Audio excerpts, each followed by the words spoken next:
ஹாய்ங்க. பாப்பா ஸ்ரீ சேனலின் இனிய காலை வணக்கம். இன்றைக்கி அருமையான ஒரு மூலிகை தாவரத்தை பற்றி தான் பார்க்க போகிறோம். குமரி கற்றாழை, சோற்று கற்றாழை அப்படின்னு சொல்லக்கூடிய இந்த கற்றாழை செடியை பற்றி தாங்க நம்ம பார்க்க போகிறோம். இது தினந்தோறும் நம்ம சாப்பிட்டுட்டு வந்தோம் அப்படின்னாக்கா உடம்புக்கு குளிர்ச்சி தரக்கூடியதுங்க. இது பல இதில் மருந்தாக நமக்கு பயன் தரக்கூடியதாக இருக்குது. நம்மளுடைய உடலுக்கு மிக முக்கியமான பயன்களை அளிக்கக்கூடிய ஒரு மூலிகை செடியாக இருக்குதுங்க.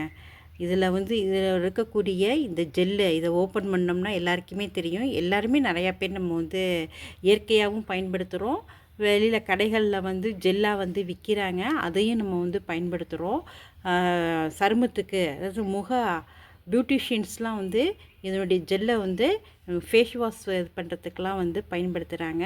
இந்த முள்ளெல்லாம் இருக்கு இல்லையா, இந்த ஓரத்தில் இருக்கக்கூடிய முட்களெல்லாம் கத்தி வச்சு அகற்றிட்டு இதில் இருக்கக்கூடிய இந்த மேலே தோலை எடுத்துட்டு அதில் இருக்கக்கூடிய ஒரு ஜெல் இருக்குங்க.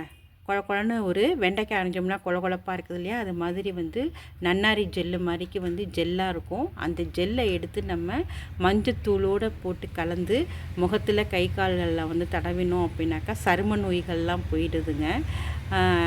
அது மட்டும் இல்லாமல் நம்ம உள்ளுக்கு சாப்பிட்ணும் அப்படின்னா இதை நம்ம கொஞ்சம் கவனமாக இது பண்ணணுங்க.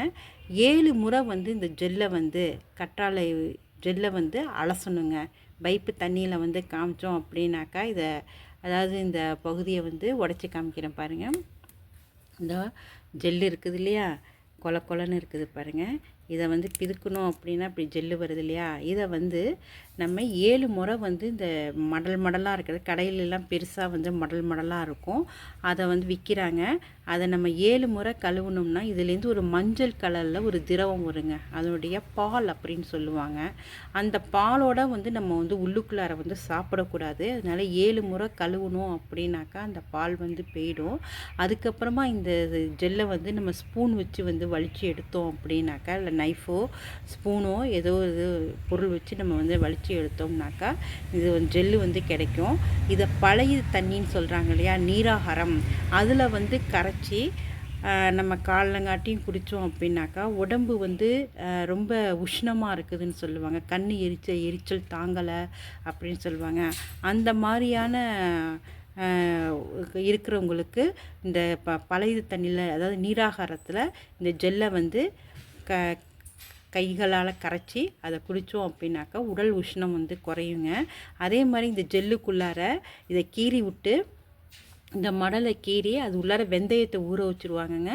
வெந்தயத்தை ஊற வச்சு நம்ம மறுநாள் முளை விட்டு இருக்கணும். 2 நாள் கழித்து பார்த்தோம்னா அதையும் பழைய தண்ணியில் கரைச்சி குடித்தோம் அப்படின்னாக்கா உடல் உஷ்ணமானது குறையும். கற்றாழை சோற்றை தினம் இது ஜெல்லுன்னு சொல்கிறோம், இல்லை கற்றாழை சோற்று கற்றாழை அப்படின்னு சொல்லுவாங்க. இந்த ஜெல்லை கொலப்பாக இருக்கக்கூடிய இதை நம்ம தினந்தோறும் சாப்பிட்டு வந்தோம்னா உடலில் இருக்கக்கூடிய மூல நோய் வராதவனும் நம்மளுடைய உடலை காக்கணும். எதனால் மூல நோய் வருது? உடல் உஷ்ணத்தினால தான் வருது. அப்போ உடல் குளிர்ச்சியானாக்கா இந்த மூல நோய் வராது. அது மட்டும் இல்லாமல் வயிற்று வலி, வயிற்றுப்புண், வயிற்று மந்தம், பொறுமல், உஷ்ணவாயு, இது போன்ற வயிறு சம்பந்தமான கோளாறுகளுக்கும் இது அனைத்து நோய்களையும் நீக்கக்கூடியதாக இருக்குது.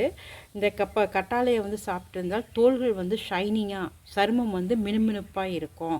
நம்ம இந்த ஜெல்லுலாம் வாங்கி போட்டு தேய்ச்சோம்னாலே நமக்கு தெரியும். நீங்கள் ஒன்றும் இல்லை, ஒரே ஒரு நாள் சாதாரணமாக ஒரே ஒரு தடவை இந்த ஜெல்லை எடுத்து ஸ்கின்னில் தேய்ச்சி பாருங்கள். நம்மளுடைய சருமம் பளபளக்கக்கூடியதாக இருக்கும்.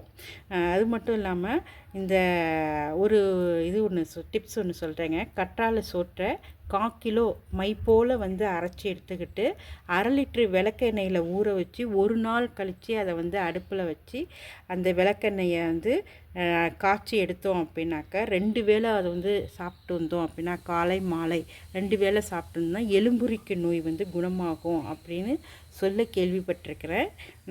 கற்றாழையை சாப்பிட்டு வந்தால் தோள்கள் பளபளக்கும், தோல் நோயாக. இது வந்து நம்ம அனுபவத்தில் கண்ட இதாக இருக்குது.